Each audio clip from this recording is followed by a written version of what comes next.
books alone have sold millions of copies. In his 1977 foreword, he also noted that a writer who has his sights trained on the Nobel Prize or other earthly triumphs had best write a novel, a poem, or a play.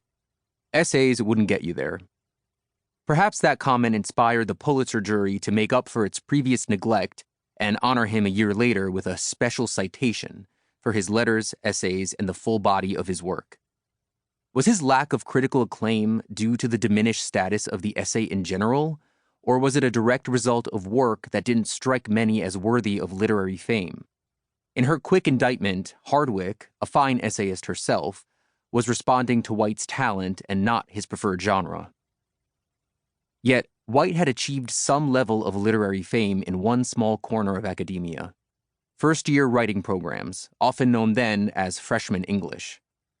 When I began teaching such courses in the mid-1960s, I didn't think it possible to find a textbook or any of the numerous anthologies we used at the time to introduce students to prose models that did not include an essay of E.B. White's.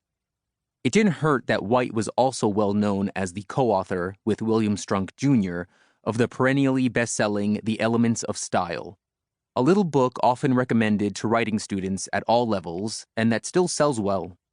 In the college publishing industry, White's essays were known as chestnuts, selections that anyone assembling an anthology must include. As far as I can tell, old chestnuts was British slang for tiresomely repeated jokes, and the word may have been popularized by vaudevillians. I'm not sure editors today are familiar with the vintage metaphor, but anyone in charge of publishing an anthology at the time knew which essays they could not avoid. The sine qua non of those chestnuts was E.B. White's short personal essay, Once More to the Lake. Open any first-year writing anthology, and there it was. In the 1950s, an entire family probably could have lived happily on the reprint fees from that essay alone. Yet, though it may have become an inside publishing joke, this chestnut, in my opinion, has deserved its long shelf life. An essay about identity, it has little to do with how that term has been refashioned in our time. On its surface, it seems to reinforce the middlebrow values that have long compromised White's reputation. When critics judge some works, or a body of work like White's, middlebrow, they usually mean that they embody a cluster of what gradually came to be considered ersatz values: derivative, sentimental, complacent, pretentious, inauthentic, conventional. Today, that essay, if anyone still teaches it, is probably discussed as a central document of white privilege. Pun unavoidable. I suppose if there were to be an illustrated edition of Once More to the Lake, the most likely artist would be Norman Rockwell. A father suddenly stricken with nostalgia decides to take his 5-year-old son on a fishing trip to the same Maine lake where his father had taken him fishing nearly 40 years earlier. Who better than Rockwell to convey the tranquil satisfactions of a middle-class summer vacation? But the way I read the essay, I think the more appropriate illustrator would be Edvard Munch. The essay is anything but serene.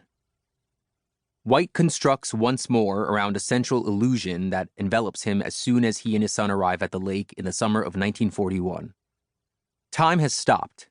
It has dissolved. Nothing at this unique, this holy spot has changed. There had been no years, he repeats several times, repetition, once more, being one way to thwart the passage of narrative time. Yet, oddly enough, White doesn't seem determined to reinforce this key illusion. Instead, he frequently points out small details that challenge it. For one thing, the lake is far noisier than it was in 1904. Thanks to outboard motors having replaced the sleepy-sounding old one and 2-cylinder inboard engines he fondly recalls. This was the note that jarred, the one thing that would sometimes break the illusion and set the years moving. But noise is just one break in the illusion. The roads are now tarred. The waitresses were still 15, but now their hair had been washed, as they had been to the movies and seen the pretty girls with the clean hair.